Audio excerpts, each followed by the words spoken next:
Hey guys, alright? Welcome everyone. In an abandoned farm, a terrifying humanoid monster slowly emerges. Its dry body appeared very weak, struggling with every movement. However, after consuming some worms on the ground, it regains its strength and comes back to life. This monster is none other than the legendary Immortal creeper. After 23 years, the horrifying creeper awakened once again, starting another bloody hunt lasting 23 days. The first to fall victim is a young man driving a sports car. Needing to relieve himself, he heads into the depths of the forest, unaware that he has become the creeper's prey. After a hearty meal, the creeper is fully rejuvenated. He then finds his beloved big truck, grabs his iconic battle axe, and officially begins his massacre. Meanwhile, the town is hosting a massive monster cosplay event. The event takes place there due to local legends about the creeper, with the organizers deliberately choosing this location. There are rumors that today is the day of the creeper's resurrection, making it the perfect date for the event. Many young people have come from afar, but they all dismiss the creeper's stories as mere myths. Among them are Chase and his girlfriend Lane. People dressed as various monsters dance and celebrate, oblivious to the fact that the real monster is about to arrive. At that moment, a man suddenly bursts into the crowd screaming, with a bloody sword embedded in his body, and he collapses onto a bench, losing consciousness immediately. This shocks everyone present while the medical staff rushes to assist. Brent suddenly stands up, laughing. It turns out it was just a prank. Little does he know that this joke is about to become a terrifying reality. After scaring the crowd, Brent smokes a cigarette and heads into the forest to urinate. The creeper despises such unhygienic behavior, so he appears behind Brent, grabs him by the neck, lifts him up, and hangs him on a metal hook attached to a tree. Before leaving, the creeper doesn't forget to finish him off, launching 2 darts made of human bones, killing him instantly. Meanwhile, Chase and Lane, enjoying some snacks, arrive at a dart-throwing booth. The owner, Stu, patiently teaches Lane how to throw darts, even claiming that these darts were handcrafted by the creeper himself.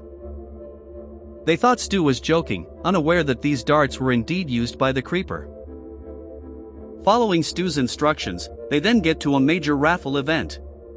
The winner of the raffle would have the chance to participate in a special program organized by the hosts, an exciting adventure in a haunted house. It is said that the creeper once resided in that house.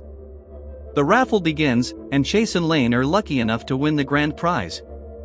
Exceptionally excited, Chase pulls Lane towards the backstage area, but Lane hesitates to go. Lane has never had such luck before, and the idea of an adventure in a haunted house scares her a little. But Chase ignores Lane's reluctance and drags her forcibly backstage. They discover they need to sign a waiver before starting and that their adventure would be streamed live.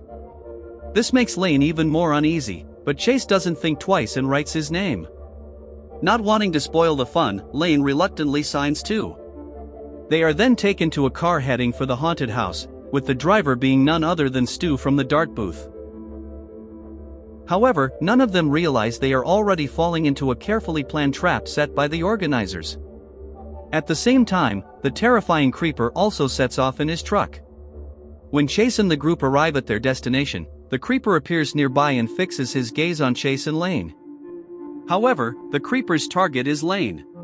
At this point, the cameraman has already backed away and entered the cemetery, noticing a strange woman dressed in a black cloak. This woman was, in fact, the master of ceremonies for the raffle and one of the organizers behind the scenes. Curious, the cameraman follows her, unaware that danger lurks. Meanwhile, Lane, upset that Chase is too close to the host, angrily enters the cemetery. Chase follows her, trying to explain, but Lane wouldn't forgive him. Finally, Chase reveals his trump card. He takes out a ring he had prepared in advance and proposes to Lane in the cemetery. The moment Lane turns around, she is grabbed by the creeper, who descends from the air and kidnaps her. At this point, with no sign of the others, the remaining group can only search the cemetery. To their horror, they find the cameraman's camera lying on the ground, with bloodstains, which unsettles them. They suspect that the cameraman might have encountered a large carnivorous animal. Standing there confused, Chase comes running frantically and tells them that his girlfriend has been taken by a flying monster. It was then that they realized that the creature that attacked the cameraman wasn't a beast. Desperate to save her, Chase runs in the direction the creature flew, instructing the others to call the police immediately. However, Chase doesn't run far and ends up tripping over something that causes him to fall to the ground. When he turns to see what it was, he discovers it is the cameraman's corpse. The others arrive and witness this horrific scene. Thinking of the danger Lane might be in, they quickly run toward the haunted house.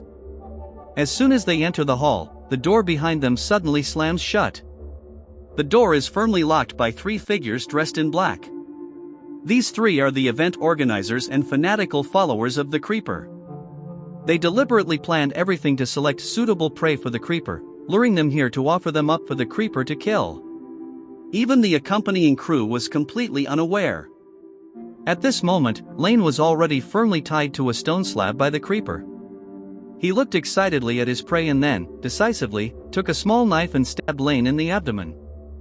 Meanwhile, the trapped group began searching for an exit, only to discover that all the doors and windows were locked. They directed their anger toward Stu, believing he must know something, but Stu, just an employee, insisted he knew nothing. An intense argument broke out among them. In desperation, Stu pulled out a gun and fired it. The sound of the shot reached the creeper, who immediately stopped what he was doing and jumped outside. The immortal being spread its wings, let out a roar, and prepared to deal with the people inside the haunted house. Soon, a knocking at the door broke the silence inside the house. The creeper was trying to get in, terrorizing them, so they quickly ran upstairs. Upon opening a door, they were horrified to find a dismembered corpse hanging from the ceiling. Upon closer inspection, they realized it was Brent, the prankster from the party. Before they could recover from the shock, the creeper burst through the window, flapping its wings. The dark being assessed its prey like a cruel reaper. Seeing this, Stu immediately pulled the trigger, but the creeper, with its immortal body, was not affected by ordinary bullets.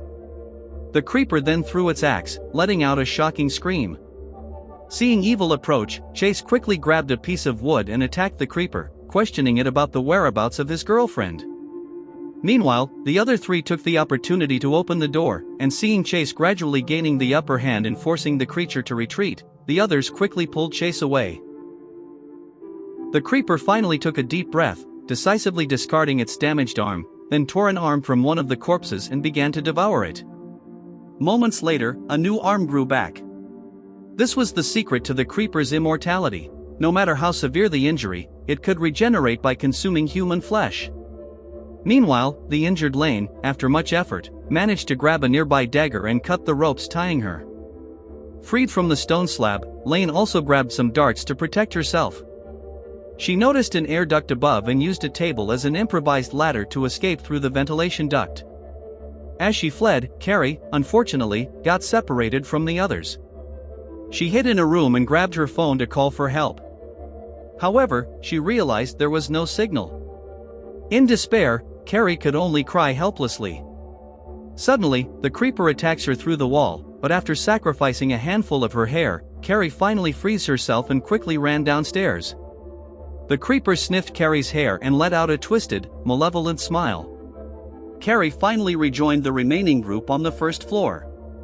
They hid in a room and began discussing how to deal with the creeper. Suddenly, strange noises came from above, terrifying everyone, who went silent as the air duct above them collapsed. Fortunately, it was Lane who fell there.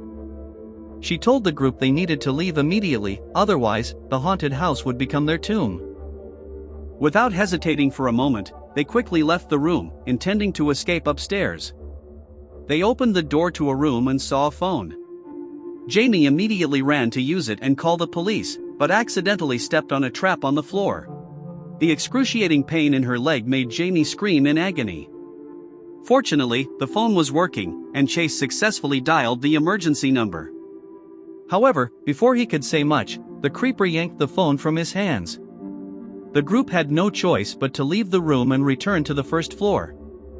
At this point, they realized that even escaping the haunted house might not save them from the creeper, so they decided to stop running and wait for the police's arrival. But the creeper did not give them a chance to catch their breath. He broke down the first floor door from the outside. The next instant, the others immediately turned and ran, only Carrie was frozen in fear. Carrie struggled to get up and escape but couldn't dodge the hammer thrown by the creeper and was killed instantly.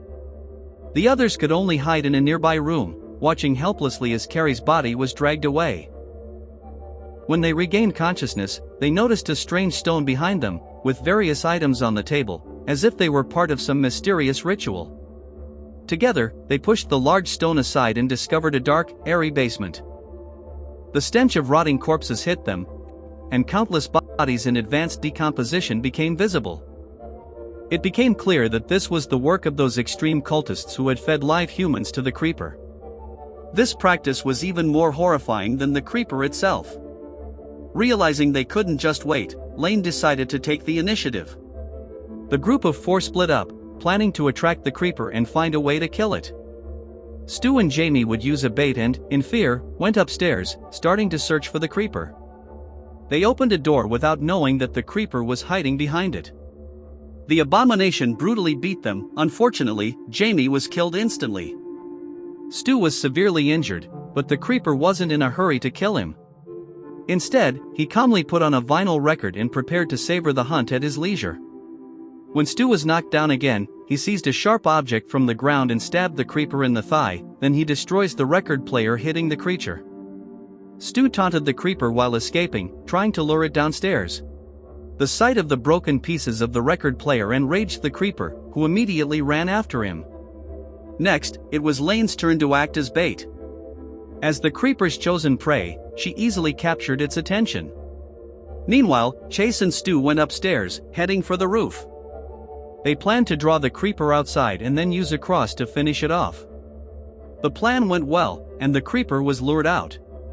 Just as the creeper grabbed Lane, preparing to satisfy itself, Lane quickly pulled 2 darts from behind her and forcefully pierced them into the creeper's head. The pain forced the creeper to release its prey. Seizing the opportunity, Lane stepped back and threw the other 2 darts, hitting the creeper in both eyes. The creeper, blinded, flailed like a headless fly. At that moment, Chase and Stu finally raised the cross from the roof. Seeing that the moment was right, Lane quickly signaled for them to release the cross. The cross hit accurately, impaling the creeper's head and pinning it to the ground.